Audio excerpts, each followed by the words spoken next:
ibang-iba talaga pag nasa Panginoon tayo, di ba? Ano mang sekta ka o relihiyon ka, mga kapatid, mga binata, mga dalaga nandito, hindi natin tignan ng Panginoon.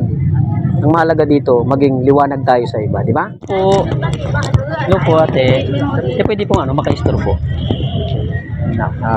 Ako po kasi nakabike lang ako, ganito talaga.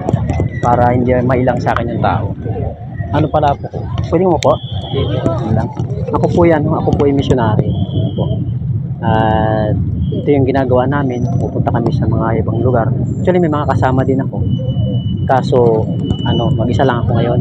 Ito na nakabike ako. Kaya sabi ko, habang nandito ako, sabi ko siguro baka ito yung tamang panahon, di ba? At least makapag-share ako sa inyo. Okay lang ba sa inyo? Okay lang. I-share ko sa inyo kung ano yung buhay ko noon. Kung ano yung buhay ko noon. Yan, bago ang lahat, siyempre, hindi naman ako papayag kung hindi ko kayo makilala, di ba? Okay. Ako nga pala si Kuya Jason, ano po. Sa tingin mo ilang taon na ako? 60. Ako. 29. Ha? Oh, 29 na ako. Kuya nyo ko, kuya. Yan. Ako si Kuya Ton. Yan, meron akong Facebook page. 32,000 yung followers doon. Yeah. Sino asawa niya, kuya? Sabi mo sa akin ito doon. Asawa niya? May asawa na to? Kasama niya. Siya yung naglalaki. Okay. So ako po ay kuya nyo na. Yan. So ang hirap talaga magpakilala tapos ngumiti sa harapan ng bagong kakilala. Ito yung weakness ko dati. Hindi ako friendly. Ako yung taong introvert na hindi ko magawang makitungo sa tao. Yung gusto ko yung comfort zone ko lagi, nasa kwarto ako, nasa bahay ako. Parang nagkukulong lang ako. Pero nung pinasok ko yung ganito, iba sa pakiramdam. Talagang kasi yung buhay ko dati. Anong religion ko? Ako ay Seventh-day Adventist. Christian din ako. Kilala yun sa bansag na Sabadista. Yan. So hindi naman dito mahalaga kung anong relihiyon tayo, no? Ang mahalaga dito, makarinig tayo ng kwento na magbibigay sa atin ng pag-asa. Okay lang ba yun sa inyo? Okay lang. Mag-share ako dahil kayo mga kabataan na nag-aaral. Wala naman siguro itong hindi nag-aaral, Lahat nag-aaral, no? Nag-aaral lahat.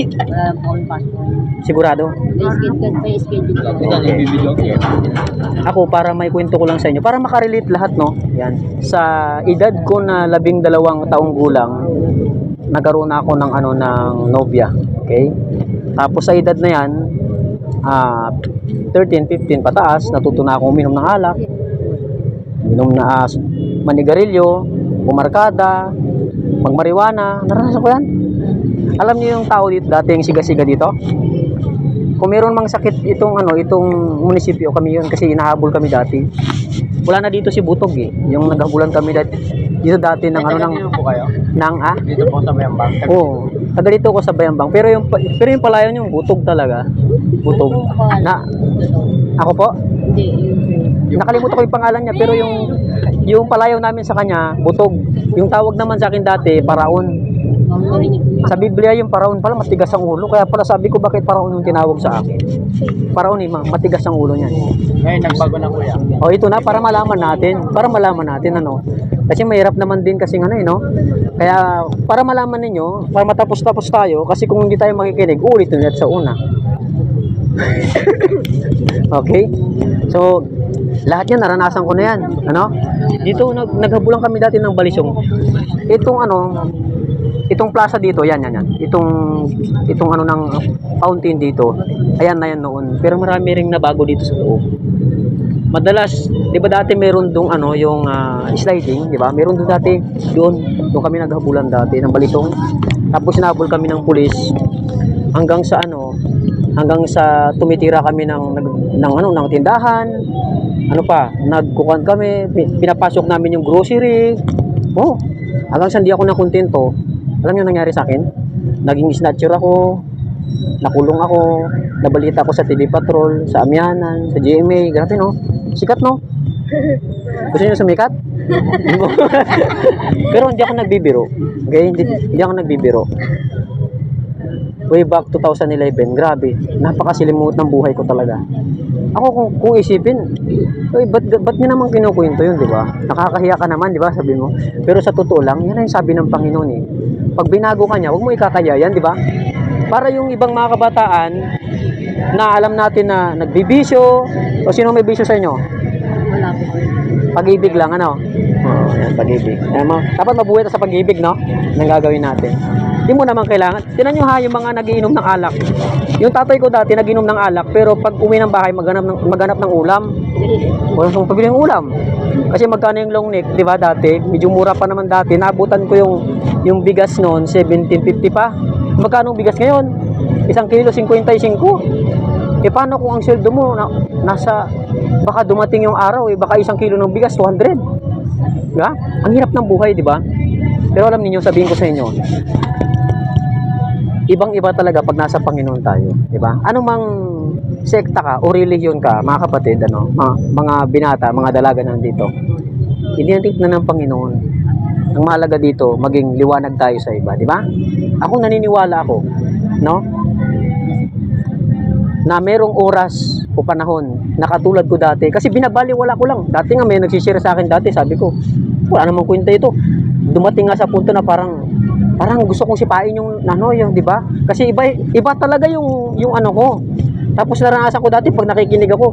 Sabi ko yung dito, ang tawag namin dito pag hindi simbang gabi, simbang tabi kami. Diyan kami Oo, tapos kanya-kanyang partner kami. Yan, naranasan namin dyan dati. Punta kami dun sa kung saan-saan. Diba? Dati rin ako talaga, alam nyo, kung babalikan lang yung panahon na makasama ko kayo, masasabi nyo siguro napakalayo. Hindi ko nga ma-imagine na ako to kayong inisip ng iba na, ay, wala nang pag-asa yan. Hindi mo alam, pagdilat mo ng kinabukasan, pastor na pala, di ba? Hindi mo alam. Yung minamalit mo na hindi nakatapos, yung pala, ikaw hindi nakatapos, tapos siya ngayon magandang trabaho, di ba? So ito sinasabi ko sa inyo ito.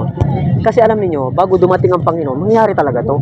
Pero alam niyo, ang maganda dito, bago siya dumating, may mga taong binabago niya, di ba? Ginagawa lang ni Brother Rim para maging malinis. Bakit? Malilinis ba ako? Balita lang ako sa TV, di ba?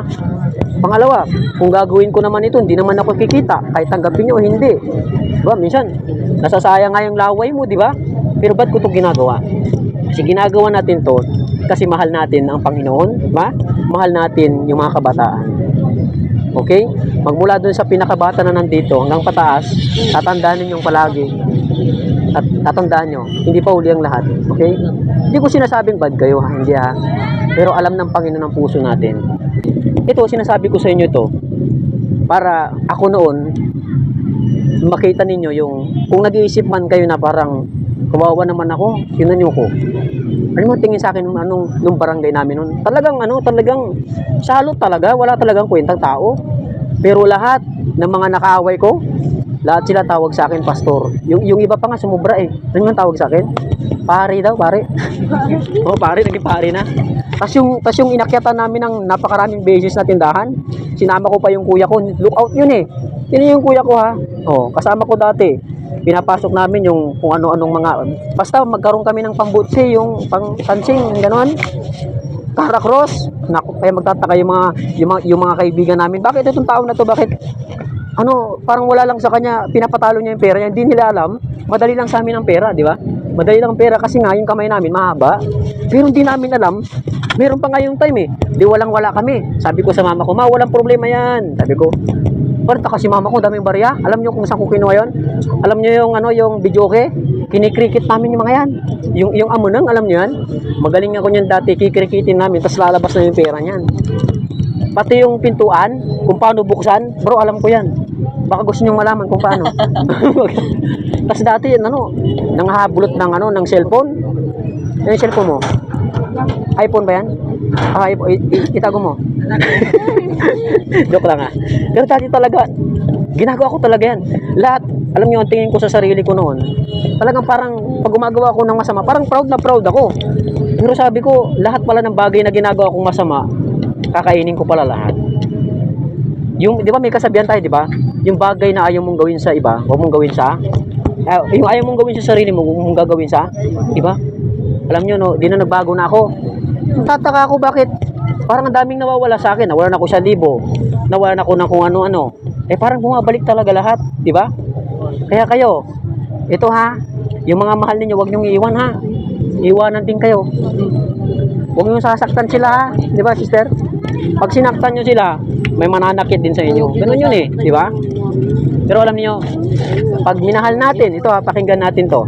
Pag minahal natin ang Panginoon, hindi tayo lugi. Alam niyo kung bakit? Iiwanan ka rin yan, sister. Niwala ka. Joke lang ha. Pero alam nyo, ibang-iba kapag lagi kayong mayroong pagtitiwala, di ba? Umsim sabi niya agad Hindi naman natin nakikita, di ba? Meron yung talagang mahal na mahal siya Ikaw naman, pag alam mo naman namang medyo naglalambing, medyo payagan mo naman, di ba? Ganun yun, no? Yung kunting ano lang naman. Natural yan yung mga tampuhan, di ba? Pero yung tampuhan na nauwi sa iwanan, iba na yun, di ba? Tapos mamaya, babalik-balik ka. Ako yun tao. Ay di wow, di ba? Ganun yun Di ba? Dapat, pag minahal mo, siya lang. Tama. Parang hindi ako makano. Hindi natin mitingin sa ibang babae. Tama yun, no? Kasi ma'am, pag nakakita ka ng maganda, tingin ka sa mukha, sabi mo, praise the Lord, parang di ka na magkasala, di ba? Sabi, isipin mo lagi yung girlfriend mo, siya yung pinakamagandang babae sa balat ng lupa. Siya naman talaga. Yun o. Pero pangalawa lang siya dahil yung pinakamaganda sa atin, yung magulang natin. Di ba? Hindi ako nagbibiro, mga kapatid, mga kapwa kabataan. Kaya kayo, magpakabait kayo, ha? ay, ganun ba? Yan?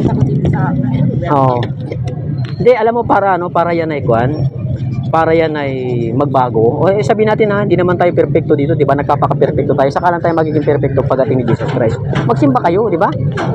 Simba kayo, di ba, bro? Kung mahal niyo yung mga sweeter nyo, ilapit niyo muna sa Panginoon, tama? Ibang-iba kapag ang sentro natin ang Panginoon. Okay? So, okay ba yon? Tatandaan niyo ha? Hindi pa uli ang lahat, mga kabataan. Di ba? Dapat makilala natin siya, no? Anong pangalan mo, Ading? Stephanie. Okay. Ikaw, bro? Justin Gito. Ikaw, bidyata na. Sige, thank you po, Thank you, Ading, ha? Thank you, ha? Yan, no? Ganito kami pag nababatian. Bro, mahalin mo, ha? Mahal mo yan. Thank you. Patingin mo na, Lil. Thank you, ha? Para kapitan, ha? Kuya. Sige, walang